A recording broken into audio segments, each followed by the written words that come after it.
Hi guys, this is part 2 of real number.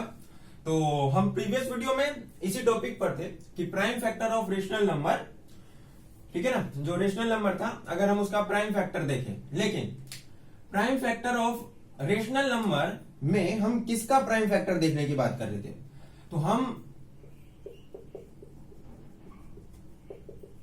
Denominator के prime factor को देखने की बात कर रहे थे। तो मैंने आपको बताया था कि अगर हम डेनोमिनेटर का प्राइम फैक्टर को देखें तो वो रेशनल नंबर की पोल पट्टी खोल देगा। ये पोल पट्टी है क्या एक्चुअली में इस रेशनल नंबर की?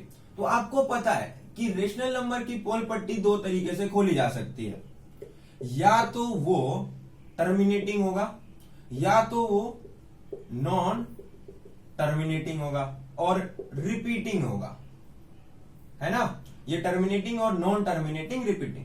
तो टर्मिनेटिंग का क्या एग्जांपल था कि जैसे आपने देखा कि कोई भी वैल्यू जैसे 0.5 पे खत्म हो गया, है ना, या कोई भी वैल्यू 4 पे खत्म हो गया, उसके आगे कोई डिजिट नहीं जा रहा है हमारा किसमें, क्वोशिएंट में। लेकिन नॉन टर्मिनेटिंग रिपीटिंग में आप क्या देखते हैं, जैसे 0.1 पर बार लिखा हुआ मिलता है, 0.2 पे बार। इस बार का मतलब होता है कि ये डिजिट बार बार अपने आप को रिपीट करेगी। ये तो बेसिक था, ठीक है।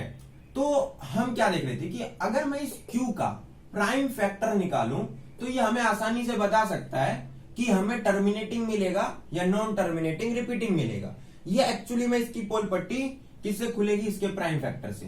कैसे? चलिए एग्जांपल के थ्रू मैं आपको समझाने की कोशिश करता हूं। जैसे 1/, में अगर मैं 20 लिखूं तो ध्यान से देखिए आप, अगर 1/, में 20 है तो 20 के फैक्टर क्या है, प्राइम फैक्टर 2 इंटू 2 इंटू 10, यही होगा ना। अगर आप ध्यान से देखिए तो सॉरी 5 होगा यार, तो ये 1/, में क्या होगा, 2 इंटू में 10, मैं लिख सकता हूं इसे। अब ध्यान से देखिए तो ये 1/, में 2 क्या हो गया, 0.5। अगर मैं इतने को ध्यान से देखूं और अपॉन में क्या 10, तो आंसर कितना 0.05। क्या ये टर्मिनेटिंग है या नॉन टर्मिनेटिंग रिपीटिंग है? तो आप आसानी से बता सकते हैं कि ये टर्मिनेटिंग है। लेकिन ये हमने कैसे पता लगा लिया? हम सिर्फ इसको देख के भी पता लगा सकते थे कि ये हमें टर्मिनेटिंग मिलेगा। लेकिन अगर यहीं पे ये वैल्यू होती 1/7, तो इसका हमने देखा प्रीवियस वीडियो में, मैंने वैल्यू लिखी थी 0.142857। चूंकि मैंने प्रीवियस वीडियो में इसकी वैल्यू लिख दी थी 0.142758। एक्चुअली में ये मैंने अपोजिट लिख दिया था, यहाँ 857 होगा, ठीक है, उसे ठीक कर लीजिएगा, है ना।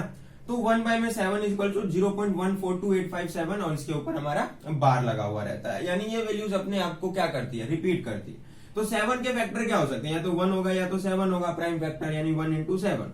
तो इससे पता क्या चल रहा है, इससे ये पता चल रहा है कि हमें नॉन टर्मिनेटिंग रिपीटिंग देगा, ठीक है। अब इसकी जो पोल पट्टी अगर मैं दोबारा से नॉन टर्मिनेटिंग रिपीटिंग की खोलूं तो नॉन टर्मिनेटिंग रिपीटिंग के पीछे का मैथमेटिक्स क्या होता है, अगर आपको पता है तो अच्छी बात है, नहीं तो जरूर देखिए कि 1/, में 7, अगर मैं 1 को 7 से डिवाइड करूं, अगर मैं 1 को 7 से डिवाइड करूं तो मुझे यहां पर जो क्वोशिएंट है उसमें ये वैल्यू अपने आप को रिपीट करती हुई दिखाई देती है।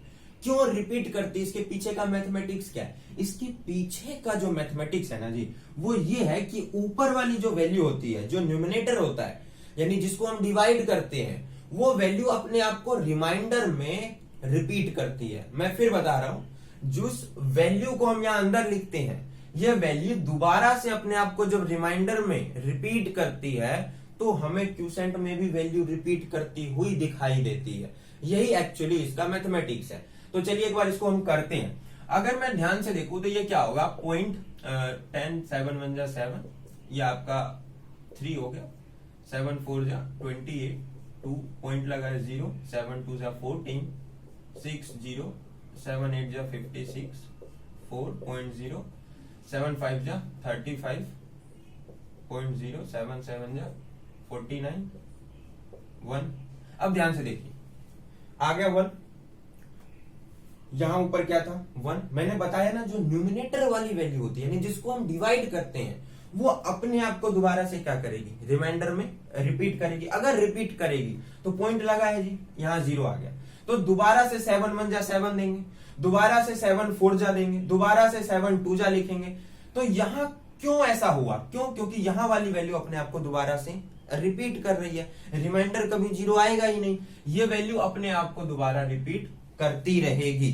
तो ये एक्चुअली में नॉन टर्मिनेटिंग रिपीटिंग का क्या था, मैथमेटिक्स था। इसे अपने लैंग्वेज में किस तरह से लिख सकते हैं आप, इसे आप इस तरह से लिखिए कि जिस वैल्यू को, यानी जो वैल्यू हमें न्यूमरेटर में मिलती है ना, वो वैल्यू अपने आप को दोबारा से रिमाइंडर में रिपीट करती है, जिसकी वजह से क्यूसेंट में भी वैल्यू हमें वही रिपीट करती हुई दिखाई देती है। ठीक है, इसी वजह से हम इसे नॉन टर्मिनेटिंग रिपीटिंग कहते हैं। ये एक्चुअली इसका मैथमेटिक्स था। समझ में आ गया आप लोगों को? तो अब नेक्स्ट टॉपिक की तरफ जाते हैं, है ना। और इसे आप बिल्कुल याद रखिएगा, क्योंकि अभी आप 1.5 में हम दोबारा से इसी के ऊपर डिस्कशन करेंगे, और ये हमारा मेन टॉपिक है। ये चैप्टर ही इसी पर डिपेंड करता है, ठीक है, प्राइम फैक्टर। और अब हमारा जो टॉपिक है वो है यूनिट्स डिवीजन एल्गोरिथम। तो सबसे पहले अगर मैं आपको एल्गोरिथम समझाऊं, है ना, तो ये एल्गोरिथम क्या होता है। तो टॉपिक क्या चलने वाला है हमारा, यूनिट्स डिवीजन एल्गोरिथम, है ना, ये हमारा टॉपिक है। तो सबसे पहले ना मैं आपको एल्गोरिथम के बारे में बताता हूँ। ये एल्गोरिथम क्या है ना। तो एल्गोरिथम ना एक प्रोसेस होता है, उस प्रोसेस के जरिए हम किसी सवाल को सॉल्व करते हैं। जैसे अगर मैं आपसे कहूं कि चाय बनाना है, तो चाय बनाने का एक एल्गोरिथम है, यानी एक प्रोसेस है कि सबसे पहले पानी उबालेंगे, फिर उसमें चाय पत्ती डालेंगे, चीनी डालेंगे, दूध डालेंगे। तो एक प्रोसेस है ना जी, उस प्रोसेस को फॉलो करके ही हम चाय बनाएंगे ना। ये तो नहीं है कि सबसे पहले आप चाय पत्ती डाल दीजिएगा, फिर चीनी डालिएगा, फिर पानी डालिएगा, फिर दूध डालिएगा, ऐसा नहीं होता ना। आप एक एल्गोरिदम को फॉलो करेंगे, एक प्रोसेस को फॉलो करेंगे, तभी आप उस चीज के ऊपर पहुंच सकते हैं, है ना। या तो उस प्रोसेस को आप अपोजिट डायरेक्शन से फॉलो कर सकते हैं, या तो स्टार्टिंग डायरेक्शन से फॉलो कर सकते हैं, यही होगा ना। तो लेकिन आपको एक प्रोसेस को फॉलो करना होगा किसी चीज को सॉल्व करने के लिए। तो मैथमेटिक्स में भी हमारा क्या होता है, एक एल्गोरिदम बना होता है हर सवाल का। उस सवाल को सॉल्व करने के उस प्रोसेस को हमें फॉलो करना होता है और सवाल सॉल्व हो जाता है। जैसे अगर मैं आपको समझाऊं कंप्यूटर की भाषा में, तो जैसे आपने C++ देखा है ना, C देखा, लैंग्वेजेस की बात कर रहा हूं, HTML देखा, HTML लैंग्वेज में नहीं आता, ठीक है। तो जो आप देखते हो कि अगर हमें कोई भी चीज प्रिंट करवानी है ना, तो हम क्या लिखते हैं, प्रिंट F, है ना। तो ये क्या है, एल्गोरिदम है, यानी इस प्रोसेस को फॉलो करके ही हम कोई चीज प्रिंट करवा सकते हैं, है ना। कोई भी चीज हमें रिजल्ट में मिलेगा। तो वही चीज मैथमेटिक्स में भी होता है, ठीक है ना। अब ये डिवीजन एल्गोरिदम क्यों बोला गया, क्योंकि जो डिवीजन प्रोसेस होता है, डिवीजन तो आपको पता है कि एक नंबर को दूसरे नंबर से डिवाइड किया जाता है, यानी विभाजित किया जाता है। तो उसी डिवीजन का एक प्रोसेस बनाया गया, उसे हम यूनिट्स डिवीजन एल्गोरिदम कहते हैं, सिंपल। और इसी से हम HCF निकालने के प्रोसेस को समझते हैं। तो अगर मैं आपको यूनिट्स डिवीजन एल्गोरिदम समझाऊं, तो वो क्या कहता है कि जब भी कोई एक नंबर किसी दूसरे नंबर से डिवाइड किया जाए तो हमें क्या मिलता है, क्वोशिएंट मिलता है और हमें रिमाइंडर मिलता है। और इसे हम किस तरीके से लिख सकते हैं, इसे हम लिख सकते हैं A = P into Q plus में R। हम इसे इस प्रोसेस से लिख सकते हैं, लेकिन हर चीज की कंडीशन होती है ना जी। तो वो कंडीशन अभी हम इसमें देखेंगे, लेकिन इसे सबसे पहले एग्जांपल से मैं आपको समझाऊं। तो अगर मैं 7 को क्या करूं, 2 से डिवाइड करूं, तो 2 3 जा क्या होगा, 6 होगा, 1 बच गया। तो इसे मैं कैसे लिख सकता हूं, 7 = 2 इंटू 3 + 1। यही चीज में लिखे है ना, सेम ही चीज है ना। तो ये क्या है, ये डिवीजन का प्रोसेस है, लेकिन इसमें कंडीशन लग गया। अब क्या क्या कंडीशन लग गया, देखिए। सबसे पहले तो कंडीशन नंबर 1 है ना, कंडीशन नंबर 1 वो कहता है कि R की जो वैल्यू है, यानी रिमाइंडर की जो वैल्यू है, वो हमेशा 0 के बराबर हो सकती है या उससे बड़ी होगी। 0 से बराबर हो सकती है या उससे बड़ी होगी। और किससे छोटी होगी, वो छोटी होगी किससे, P से। वो किससे छोटी होगी, P से। आप ध्यान से देखिए, अगर मैं इस 1 की वैल्यू को यहां 3 लिख दूं, तो क्या ये डिवाइड पॉसिबल हो पाएगा, नहीं पॉसिबल हो पाएगा। होगा, वो अलग होगा कि हम पॉइंट लेकर के सॉल्व करें, लेकिन रिमाइंडर बड़ा नहीं हो सकता है ना जी।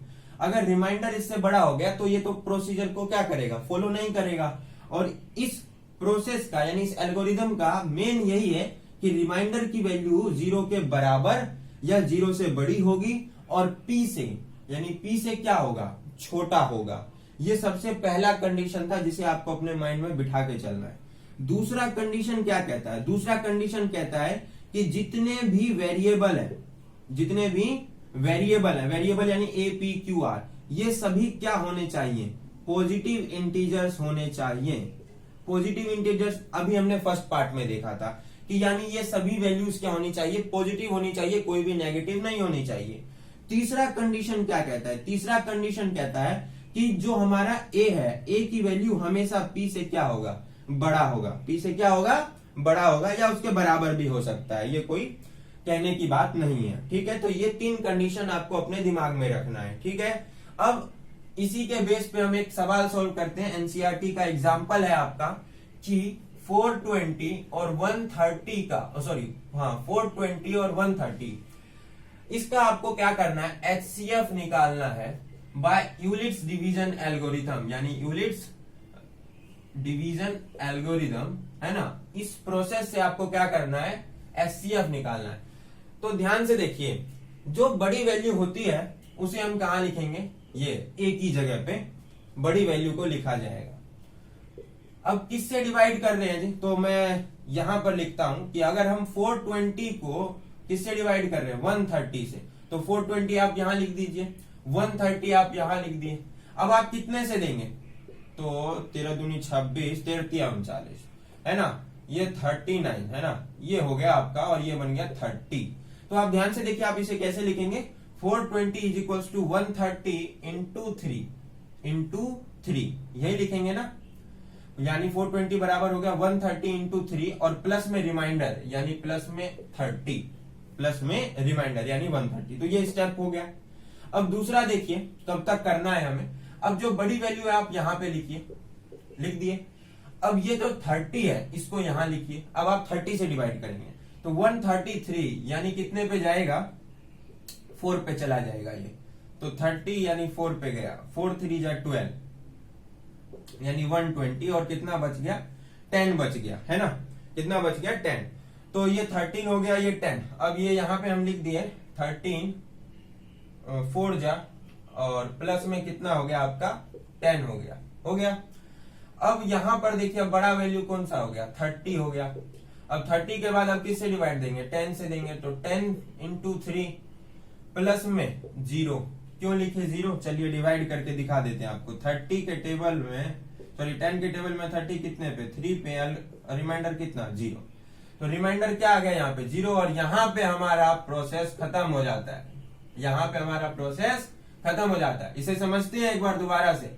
ये 130 आप यहाँ देख रहे हैं, ये 30 यहाँ देख रहे हैं, जरूर याद रखिएगा, गलती नहीं होगा। ये 30 यहाँ आएगा और ये 10 यहाँ आएगा। यही तो इस प्रोसेस की खास बात है। ठीक है, तो इस तरीके से आप क्या निकाल रहे हैं? एचसीएफ। तो अब एचसीएफ क्या होगा जी 420 और 130 का? तो जिस स्टेप में 0 आ जाए, और 0 लाना है हमें, याद रखना, जब तक रिमाइंडर में 0 नहीं आ जाए इस प्रोसेस को फॉलो करते रहना होता है। दोबारा से रिपीट कर रहा हूं, जब तक रिमाइंडर में 0 ना आ जाए इस प्रोसेस को क्या करने होता है? रिपीट करना होता है, बार बार बार बार। और जैसे ही रिमाइंडर में 0 आ जाए तो याद रखिएगा उसी लाइन से हमारा एचसीएफ निकल चुका है। तो किस वैल्यू से मल्टीप्लाई करने पर, किस वैल्यू से मल्टीप्लाई करने पे 0 आ गया था? तो याद रखिए 10 से। किससे? 10 से। ठीक है, तो एचसीएफ जहां से आप निकाल लेंगे, इसे आप उतारिए। ठीक है, और तब तक मैं दूसरा कॉन्सेप्ट देखता हूं कि आपका क्या है।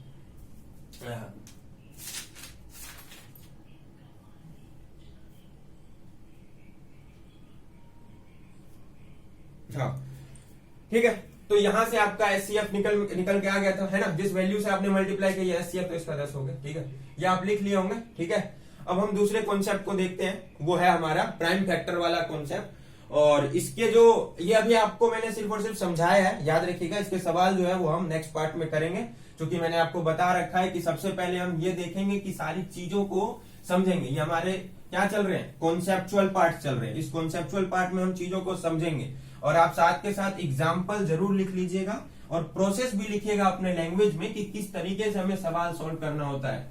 मैंने इस कोर्स के स्टार्टिंग में ही आप लोगों को ये सारी बातें बताई थी कि ये सारे कॉन्सेप्चुअल पार्ट चल रहे हैं। इन कॉन्सेप्चुअल पार्ट में आपको सिर्फ और सिर्फ कॉन्सेप्ट सिखाया जा रहा है। क्वेश्चन के पार्ट्स बनेंगे, इसके बाद बनेंगे, क्वेश्चन वाइज बनेंगे।